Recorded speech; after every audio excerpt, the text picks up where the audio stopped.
વંદનનો મહિમા બહુ છે આ સંસારમાં.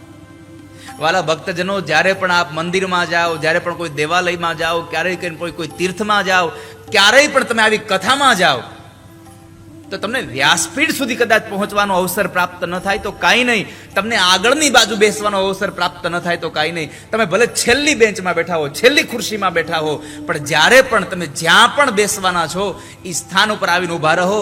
ત્યારે બેસવા પહેલા જે પણ તમે ગ્રંથને સાંભળવા આવ્યા છો, જેના મુખેથી તમે ભાગવતની કથા સાંભળવા આવ્યા છો, એને ત્યાં જ ઊભા રહીને પ્રણામ કરી અને પછી પોતાનું આસન ગ્રહણ કરવું જોઈએ માણસે. વંદન કર્યા વગર માણસ બેસી ન જવો જોઈએ. અને જો તમારામાં વંદન કરવાની નમ્રતા નહીં હોય તો આ ભાગવતની કથા તમારામાં બેસી જ ન શકે.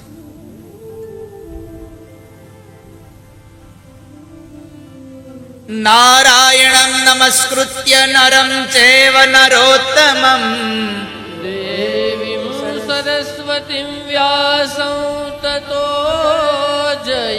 જયમુદિરયે.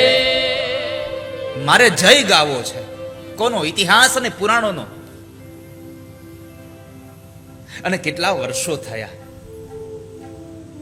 આનો હજી જયકાર થઈ રહ્યો છે, હજી આનો આનો આનો નાદ ગુંજી રહ્યો છે. શું કામે? આ શાશ્વત છે. બાકી 1000-1500 કરોડના ખર્ચે પિક્ચર બનાવવામાં આવે અને છતાંય એ 1000-1500 કરોડના ખર્ચે બનાવવામાં આવેલું પિક્ચર કેટલો ટાઈમ ટકે? કયો હાલો મહારાજ, બાબા, કેટલા ટાઈમ ટકે? વધીને 5 મહિના. બહુ સારું હાલે તો વળી પાછું એનું કદાચ ફરી પાછું એનું ટેલિકાસ્ટ થાય તો વળી પાછું વરદી. એનાથી વધારે કશું નહીં. 1500 કરોડના ખર્ચે પિક્ચર બને તો વધીને 1-2 મહિના, 5 મહિના, વરદી હાલે. આ તો હજારો વર્ષથી આમનામ અખંડ હાલ્યું આવે છે. વિચાર તો કરો, આ કેટલો મહિમા ભર્યો હશે. હજારો વર્ષથી અખંડ હાલ્યું આવે છે. કોઈ દી જૂનું ન થયું. કોઈ દી ભાગવત માટે કોઈ દી કીધું કોઈ ઓલ્ડ ઇઝ ગોલ્ડ? ના, જ્યારે ખોલો ત્યારે નવું છે. લાવ, આ દુનિયાને નવું જ જોઈએ છે અને ભાગવત હંમેશા નવું આપે છે. જ્યારે ખોલો ત્યારે. આ દેવી ભાગવત શું અમે ખોલ્યું જ નહીં કોઈ દી? સાંભળી લેજો. લ્યો, તમે વૈષ્ણોદેવીની કથા સાંભળી લેજો.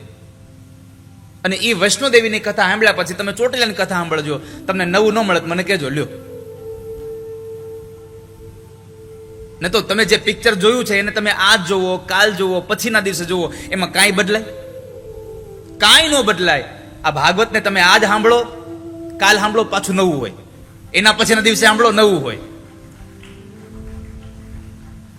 દિને દિને નવમ નવમ. રોજના માટે નવું નવું છે. તો ભગવાન નારાયણને વંદન કર્યા. નરોમાં ઉત્તમ પ્રભુ તમને વંદન કરીએ છે. માં, જો તારી કૃપા ન થાય તો હું ગાઈ ન શકું, બોલી ન શકું. માટે હે સરસ્વતી, હું તને પ્રણામ કરું છું. અહીંયા તો સરસ્વતીને પ્રણામ ત્રીજું કર્યું છે, પણ રામચરિતમાનસમાં ગોસ્વામી તુલસીદાસજી મહારાજે વંદે વાણી વિનાયક. નહીં તો આપણા શાસ્ત્રમાં નિયમ છે કે ગમે તે ભગવાનની પૂજા કરવા બેસો, પેલી ગણપતિની પૂજા થાય. પણ અહીંયા કહ્યું કે માં, જો વાણી ન હોય તો હું ગણપતિને પણ પૂજી ન શકું. માટે વંદે વાણી વિનાયકો. માં, હું તને વંદન કરું છું. એટલે અહીંયા માં સરસ્વતીને વંદન કર્યા. ભગવાન વ્યાસને, કે જેણે આપણને પાવન ગ્રંથોની ભેટ સનાતન ધર્મને આપી છે. અરે, સનાતન ધર્મ કહીશ તો પણ કદાચ વ્યાસજીને માઠું લાગી જાય. કહેતા આનંદ થાય છે કે કેવલ સનાતનીઓને નહીં, ભગવાન વ્યાસે આ સંસારના એક એક જીવાત્માને આ ગ્રંથોની ભેટ આપી છે. આ ગ્રંથોને સાંભળીને એક એક જીવાત્મા પોતાનો માર્ગ બદલી રહ્યો છે. અને એટલા માટે હે તતો જય મુદિરયેત, તમારો જય થાય. હું પાઠનું પ્રવચન કરું. માં, હું તમને પ્રણામ કરું છું. આમ તો આ શ્લોક બીજો છે મહાત્મ્યનો, પણ મેં એને પહેલા એટલા માટે લીધો છે કે જો હું આ બધાને વંદન ન કરું તો જેના ગુણ ગાવા બેઠો છું એ રાજી ન થાય. મંદિર બનાવનારો માણસ ત્યારે રાજી થશે જ્યારે મંદિરમાં મોકલવા વાળા માણસોને તૈયાર કરવા વાળો માણસ કોઈ હશે ત્યારે. આ દુનિયામાં ખાલી મંદિરો તૈયાર થઈ જાય એ બહુ અગત્યનું નથી. મંદિરો કરોડોના ખર્ચે તમે તૈયાર કરો, પણ મંદિરમાં જનારો વર્ગ જ ન હોય તો મંદિરની શું કિંમત? જેટલી આવશ્યકતા મંદિરો તૈયાર કરવાની છે એના કરતા અનેક ગણી આવશ્યકતા એ મંદિરોમાં જનારો વર્ગ તૈયાર કરવાની પણ સમાજમાં છે. અને મંદિરોમાં જનારો વર્ગ તૈયાર કરવાનું કોઈ શ્રેષ્ઠ સાધન હોય તો આ ભાગવત છે, આ સત્સંગ છે, આ કીર્તન છે.